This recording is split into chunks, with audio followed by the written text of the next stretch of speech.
Fala, meus queridos, tudo bem com vocês? Como é que estão? Espero que todos bem. Hoje trazendo aqui um conteúdo no canal Thiago Parigiani, exclusivo, uma entrevista que a gente estava buscando há alguns meses. Na verdade, desde o ano passado, a gente está atrás desse convidado, que é muito importante, muito influente na mídia, no judiciário brasileiro, no jornalismo brasileiro, e é com muito orgulho que eu trago aqui hoje os depoimentos desse cara que eu tanto admiro, Thiago Pavinato, né, jornalista que já trabalhou em vários veículos, se destacou na Jovem Pan, teve um problema ali, acabou saindo, né, a emissora, na verdade, a Jovem Pan, vive alguns conflitos existenciais, né, eu espero um dia poder trazer o Pavinato para falar sobre essas outras coisas aqui, mas o que temos hoje é um conteúdo para você, brasileiro, que quer tirar o nosso país a limpo, entender os bastidores da política, o que aconteceu de fato na questão da facada do Adélio Bispo, por que que até hoje não descobriram quem foi o mandante do crime, né? Por que que o Adélio Bispo enfiou a faca na barriga do Bolsonaro? Tem gente que fala que o Adélio estava ligado e próximo ao Carlos Bolsonaro, dias antes do crime, né? A gente repercutiu alguns vídeos aqui em relação a isso. Eu queria saber a opinião do Pavinato em relação ao caso do Adélio Bispo e queria saber também a opinião do Pavinato em relação ao grande erro do Bolsonaro que levou ele à não reeleição.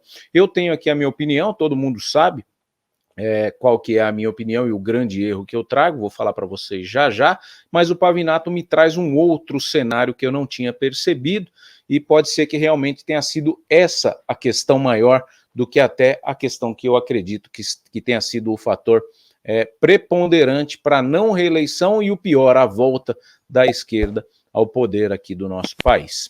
Antes de mais nada, eu peço que você se inscreva aqui no nosso canal, deixe o sininho das notificações ativado e deixe o seu joinha. Se você já é inscrito no canal, deixe o joinha, compartilhe essa live nos grupos políticos, nos grupos de discussão com os amigos que você tem, para a gente trazer um conteúdo, porque aqui são dois jornalistas, né? Thiago Parigiani, Thiago Pavinato, para você tirar a sua conclusão através das nossas opiniões. É muito importante ter você aqui com a gente está chegando aí a 75 mil inscritos, é muito importante você fazer parte da nossa família. É um conteúdo gratuito que a gente traz aqui e faz sempre com muito carinho. Então eu vou pôr aqui na tela o Pavinato, carinhosamente chamado de Pavivi, até por mim mesmo, em alguns áudios que mando para ele.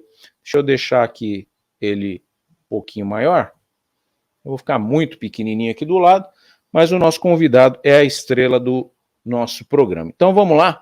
Primeira pergunta aqui, sem mais delongas, se você tiver aí o seu comentário ou a sua ressalva em cima da fala do nosso convidado, deixa aqui o seu comentário, mostra aqui o seu ponto de vista também, porque é muito importante a gente saber como você pensa, né? É muito importante saber o que você acha de tudo isso que a gente está trazendo. Vamos lá? Primeira pergunta para Thiago Pavinato. Vamos lá? A primeira pergunta, Pavinato, seria em relação ao caso Adélio Bispo, a facada, né? A gente vive de uma política que tem casos novos todos os dias, agora a possível nomeação do Dino para o STF, mas os temas que ninguém resolve estão lá atrás, né? A facada do Bolsonaro, até hoje ninguém conseguiu entrevistar o Adélio Bispo, ninguém deixa ele falar, nem a irmã parece que tem acesso a ele no presídio, ou no hospício, não sei como que ele está qualificado ali na prisão que ele está cumprindo. Pessoas e jornalistas até dizem que ele esteve muito próximo nos dias que antecederam a facada do Carlos Bolsonaro. Como que você vê os rumores e o que há de fato por trás dessa facada?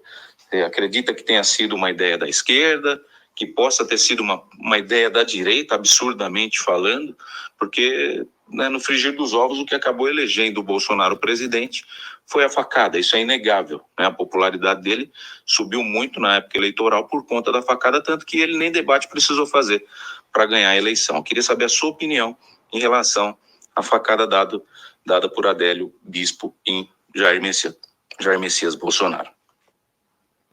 E aí, vem a resposta agora, certo? Coloquei a pergunta para vocês verem, contextualizando totalmente, e agora é o Pavinato que responde. Vai lá.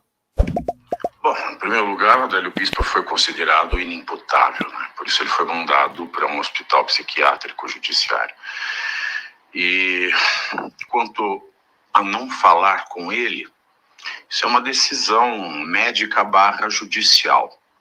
O que eu não tenho certeza, mas a informação que eu tenho é de que a defesa do Jair Bolsonaro não recorreu dessa declaração de inimputabilidade, ou seja, de não consciência para fins de responsabilidade penal. Eu não sei se houve recurso ou não. A informação que eu tenho é que não houve recurso, e a parte mais interessada em saber se ele era uma pessoa capaz ou incapaz de entender os atos, os crimes, as condutas que ele comete, a parte interessada, é claro, é a parte da vítima. De qualquer maneira, por se tratar de um crime, o Ministério Público ele também deveria se pronunciar acerca desse estado mental do Adélio Bispo. E quando a gente está vivendo um momento como esse no Brasil, de quem matou Marielle, depois prendeu, não basta, quem mandou matar Marielle, acharam o mandante, agora quem mandou o mandante mandar matar Marielle, isso nos deixa muito intrigado. Por que é que, no caso do Adélio Bispo, não se foi até o final? Por que a Polícia Federal não tem a mesma gana de saber quem tentou matar um candidato e depois presidente da República, mas tem uma gana enorme em tentar esticar o caso de uma vereadora do Rio de Janeiro? Eu não sei se foi plano de alguém, se da direita, se da esquerda. Não sei se foi um tiro certeiro, um tiro que saiu pela culatra, ou se foi mesmo coisa de alguém que não tem uma saúde mental digna de maiores investigações. Mas o fato é que, porque isso tudo está acontecendo no caso Marielle, devia também, por parâmetro, por justiça, acontecer no caso Adélio. Isso só mostra o descompromisso que os nossos órgãos de persecução criminal, Polícia, Ministério Público e Judiciário, têm com a verdade dos fatos, e que toda vez que nós vemos uma grande movimentação dizendo da preocupação com a verdade dos fatos, isso não passa de mera tática política, e é muito desestimulante para um profissional do direito estar diante de uma situação como essa. Falou tudo, né? Então, aqui, ele não tem uma opinião formada em relação a quem mandou, né, matar. A gente não pode, né? Como jornalista, a gente não consegue também fazer cravar nada. Se a polícia não conseguiu investigar, se a vítima, no caso, o Bolsonaro, isso é que intriga, né? Por que o Bolsonaro não foi mais a fundo? Se eu sou atingido por uma faca, uma pessoa que eu sei quem foi, está preso, eu sou um presidente da República, eu, no mínimo, não querendo ferir nenhuma situação legal, no mínimo pediria uma reunião, pode ser pública, como vocês quiserem, com esse Adélio Bispo. Eu tenho muita curiosidade de saber como é o Adélio Bispo. Nem o Cabrini, foi até anunciado uma época que o Cabrini iria entrevistar o Adélio Bispo. Isso daria picos de audiência na televisão aberta, ou qualquer lugar que seja veiculado isso um dia. Mas como a coisa está muito quente ainda entre Lula e Bolsonaro, eu acho que essa questão ainda não é possível. A hora que parar com essa palhaçada, essa polarização, vai ser mais acessível a questão do Adélio. Aí tudo que ele falar vai ser que nem o bandido da luz vermelha, né? Depois de 40 anos, o crime já está prescrito, não serve para mais nada, aí vão conseguir essa declaração. Para ver, porque numa entrevista, nós jornalistas já conseguimos ver se a pessoa tem problema mental ou não. Né? O Cabrini conseguiria trazer essa resposta para a gente. E nem isso a gente conseguiu até hoje. Nem isso, uma entrevistinha do Adélio Bispo, a gente conseguiu até hoje, de tanto que protegem esse cara. Né? Ele está guardado a 7 chaves, ninguém chega, parece que a irmã tem dificuldade de chegar até ele nesse hospital penitenciário que ele se encontra.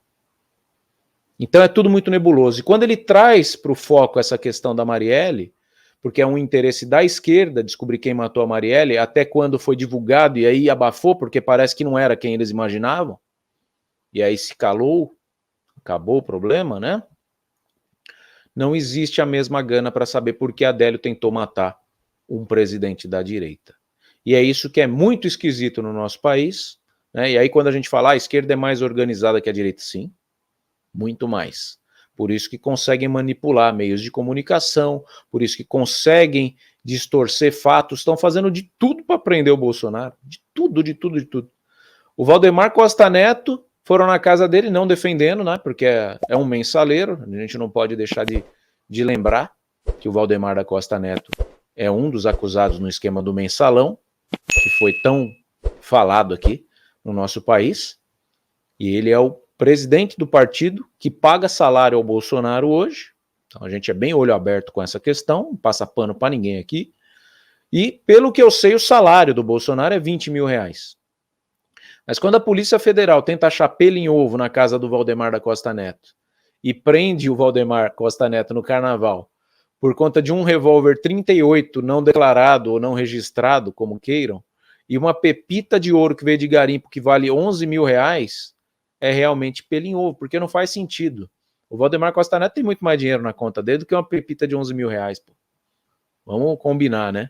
Ele não pagaria 20 mil para o Bolsonaro por mês se ele precisasse de uma pepita de 11 mil para poder se custear, viver e tudo mais. Então isso é pelo em ovo, na minha opinião.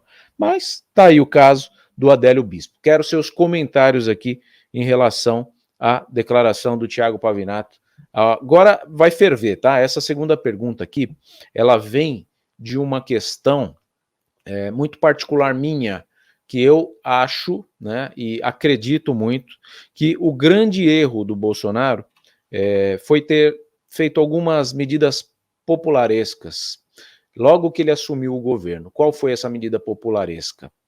Colocar Sérgio Moro na cadeira de ministro. O Sérgio Moro, jurista, julgou o Lula, colocou o Lula na cadeia. Quando o Bolsonaro eleito chama o Moro para esse cargo, primeiro que eu acho que o magistrado deveria recusar. Se ele fosse, né, firme na rocha mesmo, ciente do que ele quer ali.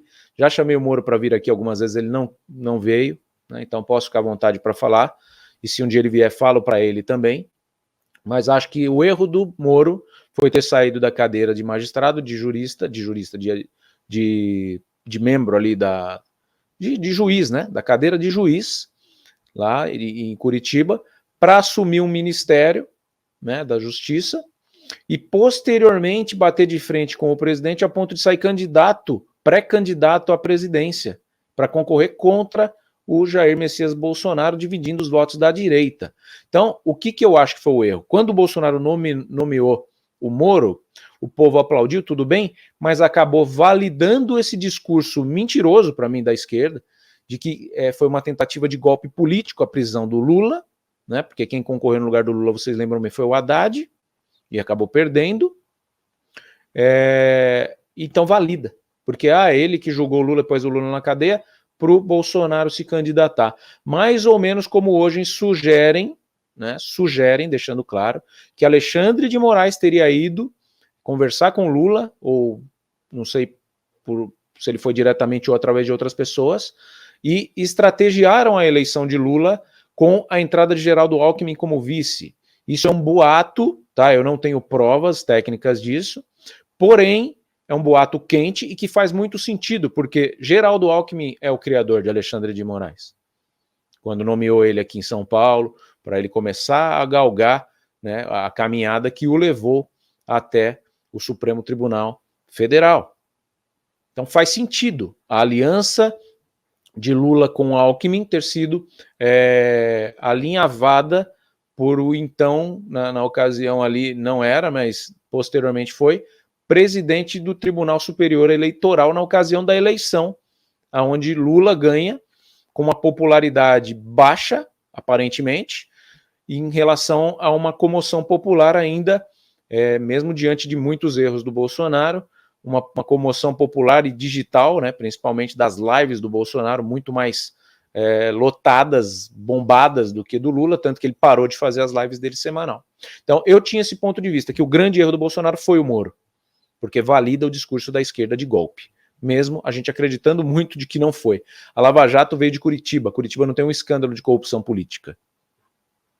E isso me deixa bem tranquilo para entender que aquilo não foi um golpe político, e que o Lula foi preso porque foi julgado em 3 instâncias por pessoas competentes e que viram os erros que ele cometeu.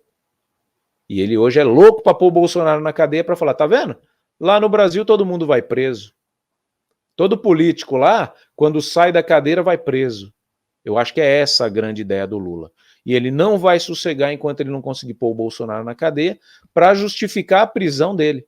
E tentar morrer aí com seus 90, 100, 1000 anos, não sei quantos anos ele vai viver, que vaso ruim não quebra, com essa consciência dele tranquila de que todo mundo aqui no Brasil é vítima de golpe político. Nós não estamos na época da ditadura, nós não estamos na época lá de trás, não. E até a Dilma Rousseff também foi presa, para quem não se lembra, mas foi presa por atitudes vândalas, né? Atitudes de vandalismo. Então, ou até criminosas, tem que apurar mais para poder falar. Mas foi Dilma e Lula presos, 2 presidentes do país. Recentemente estava conversando com poloneses na Itália, e eles me falaram que o governo deles também é vergonhoso, corrupto e tudo mais. Eu falo, mas pelo menos o seu governo não estava preso, né? O seu presidente estava preso, o seu primeiro-ministro polonês estava preso. É só no nosso país que a gente vê um ex-presidiário na cadeira de presidente de novo. Vamos para a segunda pergunta para o Pavinato.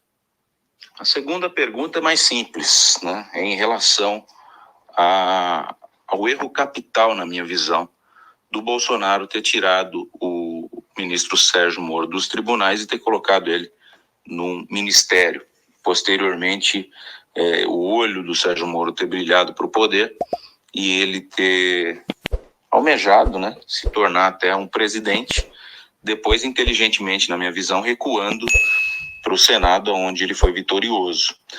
Você compactua dessa minha ideia de que o grande erro da gestão do Bolsonaro foi a nomeação do ministro Sérgio Moro, do ministro Sérgio Moro, do juiz, então, Sérgio Moro, para ministro, que acabou validando o discurso da esquerda de que tudo se tratou de um golpe político? Não, quanto ao Moro em si, o erro foi do próprio Sérgio Moro em ter deixado a magistratura federal para virar político. Não vejo como um grande erro Bolsonaro ter escolhido Sérgio Moro para ser um super ministro da Justiça e Segurança Pública. O maior erro do Bolsonaro, no meu ponto de vista, olha isso, foi, em primeiro lugar, adotar a estratégia deslocada de combate e de ataques que faziam parte ou ainda fazem parte do psicológico do filho dele, do Carlos Bolsonaro. O Carlos Bolsonaro pode ter sido importante para elegê-lo, mas não foi nem um pouco importante, muito pelo contrário, a estratégia que o Carlos Bolsonaro passou a adotar na comunicação do próprio pai, já presidente, foi absolutamente equivocada. E também decorre desta chefia, deste encabeçamento do Carlos Bolsonaro com relação à comunicação do pai, a postura que o Bolsonaro adotou no período da vacina. Ele poderia ter adotado um discurso e uma posição mais cordata, porque, afinal de contas, mesmo com todas as polêmicas, ele foi o presidente que mais vacinou gratuitamente no mundo, dada a extensão continental do território brasileiro e a sua grande população que recebeu 4 doses da vacina gratuitamente. Portanto, o grande erro foi o da comunicação. Muito disso parte da instabilidade emocional, da instabilidade crítica política do filho dele, Carlos Bolsonaro, e muito disso tem a ver também com esta entrega do Carlos Bolsonaro a uma mentoria do Olavo de Carvalho.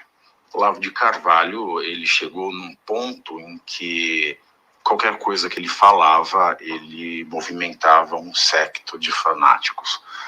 E eu acredito que o Carlos Bolsonaro tenha sido um deles. Então, o grande erro do Jair Bolsonaro, no meu ponto de vista, foi a estratégia de comunicação. A começar pelo cercadinho, um cercadinho que não deveria ter sido estruturado daquela maneira, e, em especial, a época da pandemia. Não fosse a pandemia, essa estratégia equivocada de comunicação, talvez ele tivesse reeleito.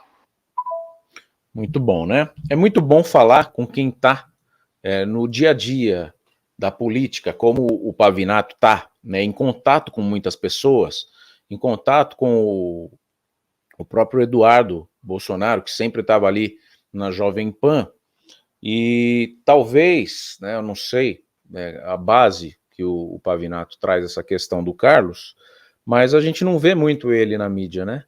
Talvez ele realmente tenha algumas questões de cabeça mesmo, né? Para ser uma pessoa um pouco mais centrada e política, apesar de ter ajudado muito na questão do marketing digital do Bolsonaro, né? O Bolsonaro foi eleito para presidente, pelo que me falam, com uma campanha digna de vereador, né? Muito simples, né? Com poucos assessores.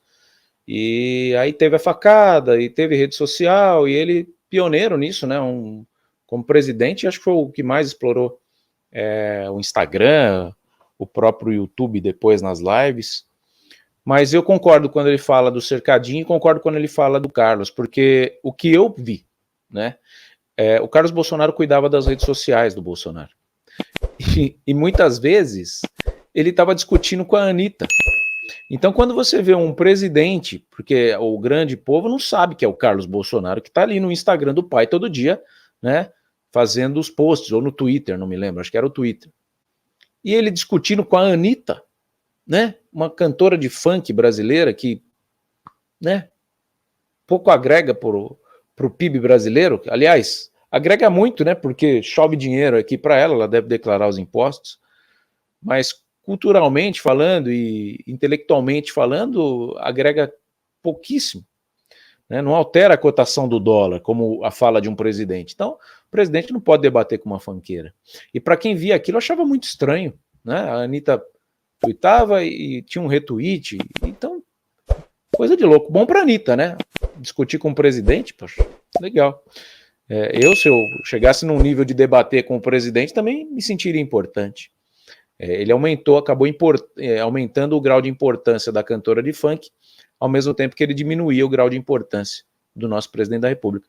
Quanto ao cercadinho, no começo eu achava muito legal, parecia um filme de comédia, aquele cercadinho ali de Brasília, todo mundo falava com o presidente, né? Ele dava umas duras nos repórteres, depois eu comecei a achar meio piegas aquilo ali, comecei a achar meio sem graça, comecei a achar meio autoritarião. Acho até que o Bolsonaro deu uma viajada mesmo no poder. Eu brinco que ele pode ter cruzado as duas pernas em cima da mesa, bateu no peito e pensou pouco em como ele iria se reeleger, né? Aí veio a pandemia, 2 anos bagunçados, o governo de 4 acabou ficando um governo de 2.